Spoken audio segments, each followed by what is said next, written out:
Get ready. 10 seconds. 5 seconds. Start. Sir, this is a bill which naturally commends itself for acceptance by all right thinking men.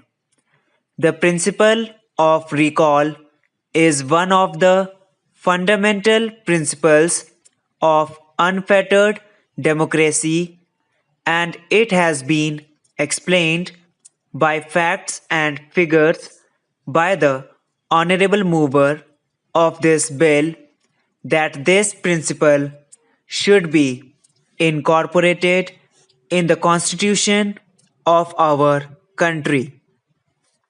He has not expressed any hurry. So he has said that he is prepared to accept the verdict of the people and this bill be circulated for eliciting public opinion. As far as public opinion is concerned, we know that it is predominantly in favor of such an article being incorporated in our constitution because the public think that they are the masters of the land. But unfortunately, owing to certain constitutional difficulties, they do not have their say in matters of importance. Sir, our constitution naturally is not the final word in constitution thinking or constitution making. We are all familiar with the circumstances in which this constitution was framed, and when we talk about the framers of the constitution, we do not have certain abstract personalities or ideas in our mind. We had a definite set of circumstances and a definite set of individuals who took upon themselves the framing of what is called the Indian Constitution today. In the course of 5 years of the working of this Constitution, it has been found necessary, maybe for different reasons, that this Constitution had to be amended and changed. From the press, it appears that even the government of India now is thinking of amending Article 31. Therefore, experience goes to show that this constitution has got to be altered and changed, and so here is a bill, the provision of which should find a place in the form of fundamental law as an article in the Constitution. Sir, we have heard the speeches made from the Congress party.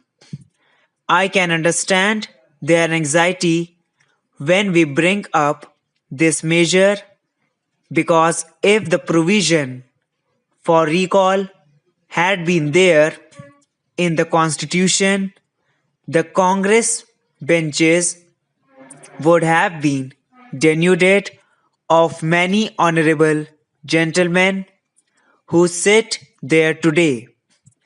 The Treasury benches would have been by now emptied if the provision of this article was there.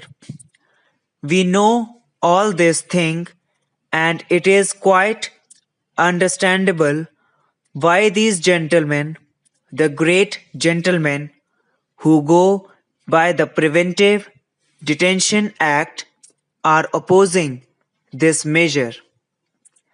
Now, sir, we are not making it a party issue.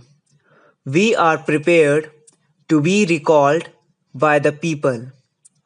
We would consider it a great honor to resign from Parliament if the people demand of us that course of action, and I can tell you, as far as our party is concerned, we are not even bothered about the constitutional provision, whether it is there or not. If, for instance, the people of Calcutta, the majority of the people of Calcutta were to demand my resignation from this Rajya Sabha, I shall certainly bow my head to their will and resign from here whether there is a provision in the Constitution or not.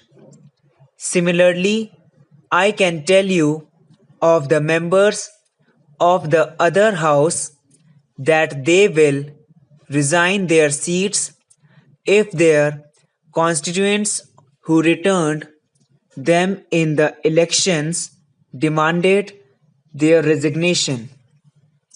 Recall, as far as we are concerned, is an article of faith.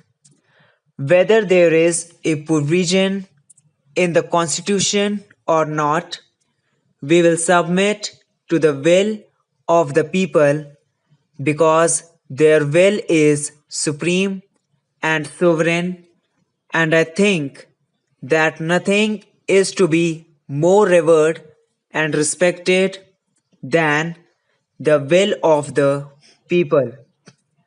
But the point is not that of what we feel or that we do not feel. The point is how you are dealing with the laws and with the Constitution. That is the main point. The American Constitution required a certain number of amendments, and the Bill of Rights there came by way of amendments. 15 or 16 amendments were adopted in quick succession. Now, our Constitution too requires many more amendments in the right direction. This is one of the amendments that have been proposed. Now, look at this Parliament. I am dealing with Parliament at the moment, not with the state legislatures. Look at this Parliament and appraise its representative character. The gentlemen who sit there are honorable gentlemen, but they cannot claim that they have been returned to this position of authority with the majority votes in the country.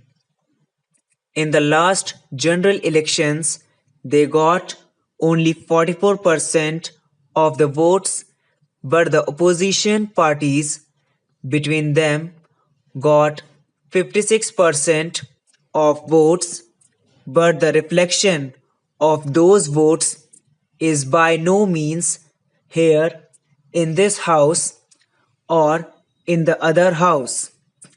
They have monopolized those seats. That is how those people sit there with so few votes, and we come to have a few seats here. As I was saying, the main argument of the protagonists of this proposal was that there is a provision to this effect in the Soviet Constitution.